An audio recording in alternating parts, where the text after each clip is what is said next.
Praise the Lord. കർത്താവായ യേശുക്രിസ്തുവിന്റെ പരിശുദ്ധമായ നാമത്തിൽ മോർണിംഗ് ഡ്യൂവിലേക്ക് എല്ലാവർക്കും സ്വാഗതം. ഒരു പ്രാവശ്യം കൂടെ നമുക്ക് ഒരുമിച്ച് ദൈവത്തെ മഹത്വപ്പെടുത്തുവാൻ ഈ പ്രഭാത വേളയിൽ ദൈവം നമ്മെ സഹായിച്ചല്ലോ. ഇന്നത്തെ പ്രഭാത ധ്യാനത്തിനായി പുറപ്പാട് പുസ്തകം 15-ാം അധ്യായം 11-ാമത്തെ വാക്യം വായിക്കുന്നു. യഹോവേ, ദേവന്മാരിൽ നിനക്ക് തുല്യൻ ആർ?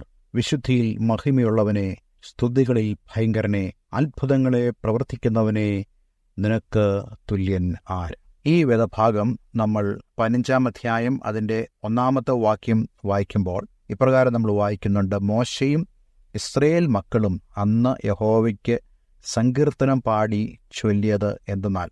ചില വാക്യങ്ങൾ നീണ്ടു നിൽക്കുന്നതായ ഒരു സങ്കീർത്തനമാണ് ഇവിടെ മോശയും ഇസ്രയേൽ മക്കളും പാടിയത്. അവർ ഈ പാട്ട് പാടിയതിൻ്റെ പശ്ചാത്തലം എന്ന് പറയുന്നത് ചെങ്കടലിൽ ദൈവം അവർക്ക് വേണ്ടി ചെയ്ത ഒരു മഹാത്ഭുതമാണ്. നമുക്കെല്ലാവർക്കും അറിയാവുന്നതുപോലെ മിസ്രൈം വിട്ട് പുറപ്പെട്ടതായ ഇസ്രായേൽ ജനം ചെങ്കടലിന്റെ മുമ്പിൽ വന്ന് നിന്നിട്ട് എന്ത് ചെയ്യണമെന്നറിയാതെ ഭാരപ്പെട്ടപ്പോൾ മോശ പ്രാർത്ഥിച്ചപ്പോൾ ദൈവം അവർക്ക് വേണ്ടി ചെങ്കടലിലൂടെ അത്ഭുത വഴി തുറന്ന് അവരെ നടത്തി എന്ന് നമുക്ക് വായിക്കാൻ കഴിയുന്നുണ്ട്. എന്ന് മാത്രമല്ല, അവരെ പിടിക്കുവാൻ കടന്നു വന്ന, അവരെ വീണ്ടും അടിമത്തത്തിലേക്ക് കൊണ്ടുപോകാൻ കടന്നു വന്ന ഫറവോനെയും സൈന്യത്തെയും ആ ചെങ്കടലിൽ ദൈവം മുക്കിക്കളഞ്ഞു. ഈ വിജയത്തെയാണ് ഇസ്രായേൽ ജനം ഈ പുറപ്പാട് പുസ്തകം 15-ാം അധ്യായത്തിൽ അവർ ആഘോഷിക്കുന്നത്. അവരുടെ മുമ്പിലുള്ള 2 പ്രശ്നങ്ങളുണ്ട്. ഒന്നാമത്, അവരുടെ മുമ്പിൽ ഒരു വിലങ്ങുതടിയായി കിടക്കുന്നതായ ചെങ്കടൽ, ഒരിക്കലും ഭേദിക്കുവാൻ കഴിയില്ല എന്ന് അവർ ചിന്തിച്ചതായ നിമിഷം, സാധ്യമല്ല എന്ന് പറഞ്ഞതായ നിമിഷം, അവർ കടന്നു വന്നത്, അതായത് അവർ മിസ്രൈമിൽ നിന്നും പുറപ്പെട്ടു വന്നത് അബദ്ധമായി പോയോ എന്ന് ചിന്തിക്കുന്നതായ ഒരു സന്ദർഭം. നമ്മുടെ ജീവിതത്തിലും ഇതുപോലെയുള്ള കാര്യങ്ങളുണ്ടാകാം. ചില തടസ്സങ്ങളുണ്ടാകുമ്പോൾ, ചില പ്രതിബന്ധങ്ങളുണ്ടാകുമ്പോൾ ഞാൻ ദൈവത്തിൻ്റെ വാക്ക് കേട്ട് അനുസരിച്ചത് അബദ്ധമായോ എന്ന് ചോദിക്കുന്ന ആളുകളുണ്ട്. അവരുടെ മുമ്പാകെ ഇന്ന് ഈ ദിവസം ദൈവത്തിൻ്റെ പരിശുദ്ധാത്മാവ് ഒരു ദൂത് നൽകുവാൻ ആഗ്രഹിക്കുന്നു. പ്രാർത്ഥനയാൽ കഴിയാത്ത ഒരു കാര്യവുമില്ല. ചെങ്കടലിന്റെ തീരത്ത് ചങ്ക് തകർന്ന മോശ പ്രാർത്ഥിച്ചപ്പോൾ ദൈവം അവന് വ്യക്തതയോടുകൂടെ ഉത്തരമരളി എന്ത് ചെയ്യണം എന്നുള്ള കാര്യം. നമ്മുടെ ജീവിതത്തിന്റെ ഏത് പ്രതിസന്ധിയാണെങ്കിൽ പോലും നാം ചങ്ക് തകർന്ന് ദൈവസ്ഥലിൽ പ്രാർത്ഥിക്കുമ്പോൾ എന്ത് ചെയ്യണമെന്ന് നമ്മളോട് വ്യക്തമായി അരുളി ചെയ്യുന്ന ഒരു ദൈവം നമുക്ക് വേണ്ടിയുണ്ട്. എന്ന് മാത്രമല്ല, ഈ വേദഭാഗത്തിൽ എന്നെ ചിന്തിപ്പിച്ചതായ മറ്റൊരു വാക്യം, അതിൻ്റെ 9-ാമത്തെ വാക്യത്തിൽ ഈ ഭാഗത്ത് മോശ പറയുന്നുണ്ട്, ശത്രു എന്താണ് പദ്ധതിയിട്ടത്, ഫറവോൻ എന്താണ് പദ്ധതിയിട്ടത്.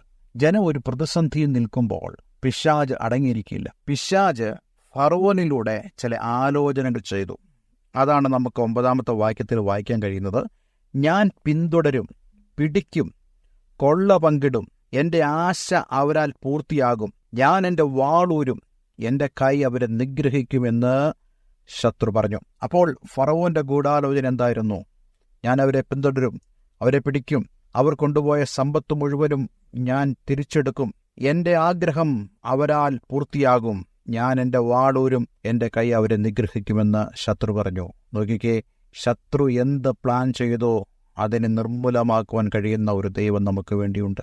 ഒരുപക്ഷെ എനിക്ക് നിങ്ങൾക്കും അറിയില്ല പിശാച് നമുക്കെതിരെ പ്ലാൻ ചെയ്യുന്നതെന്ന് നമുക്കറിയില്ല. എന്നാൽ ദൈവം അറിയുന്നു. മനുഷ്യന്റെ എല്ലാവിധമായ ചിന്തകളെയും അറിയുന്നതായ ദൈവം പിശാച് എത്ര ആലോചന കഴിച്ചാലും ആ ദൈവം അറിയുന്നു. പ്രാർത്ഥിക്കുന്ന തൻ്റെ മക്കൾക്ക് വേണ്ടി, തന്നോട് അടുത്തു നിൽക്കുന്ന തൻ്റെ മക്കൾക്ക് വേണ്ടി, തന്നിൽ വിശ്വസിക്കുന്ന തൻ്റെ മക്കൾക്ക് വേണ്ടി ദൈവം ഇറങ്ങി വന്ന് അവരെ വിടുവിക്കുന്നവനായ ദൈവമാണെന്ന് ഈ വാക്യത്തിലൂടെ നമുക്ക് മനസ്സിലാക്കാൻ കഴിയുന്നു. നമ്മൾ വായിച്ചതുപോലെ, യഹോവേ, ദേവന്മാരിൽ നിനക്ക് തുല്യനാർ? നിന്നെപ്പോലെ തുല്യനായൊരു ദൈവം വേറെയില്ല. വിശുദ്ധിയിൽ മഹിമയുള്ളവനെ, സ്തുതികളിൽ ഭയങ്കരനെ, അത്ഭുതങ്ങളെ പ്രവർത്തിക്കുന്നവനെ, നിനക്ക് തുല്യനാർ.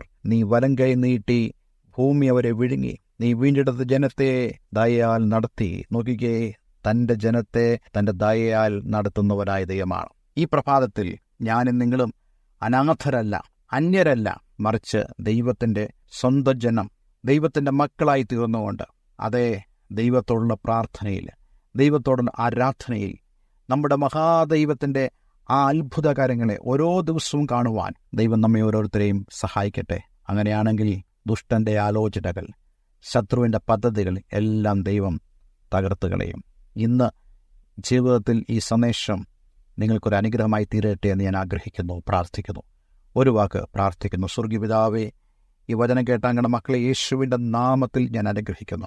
പിശാച് പറയുന്ന ആ ഗൂഢാലോചനകൾ, അവൻ ചിന്തിക്കുന്നതായ പദ്ധതികൾ, അവയെല്ലാം നിഷ്പ്രഭമാക്കി തന്റെ ജനത്തെ വിടുവിപ്പാൻ കഴിവുള്ളവനായ ദൈവം ഈ ദിവസം ഈ വചനം കേൾക്കുന്ന പ്രിയപ്പെട്ടവരുടെ ജീവിതത്തിൽ, കുടുംബത്തിൽ ദൈവത്തിന്റെ പ്രവൃത്തി വെളിപ്പെടുമാറാകണമെന്ന് പ്രാർത്ഥിക്കുന്നു. പ്രാർത്ഥന കേട്ടതിനായി നന്ദി, യേശുവിൻ നാമത്തിൽ തന്നെ. ആമേൻ, ആമേൻ.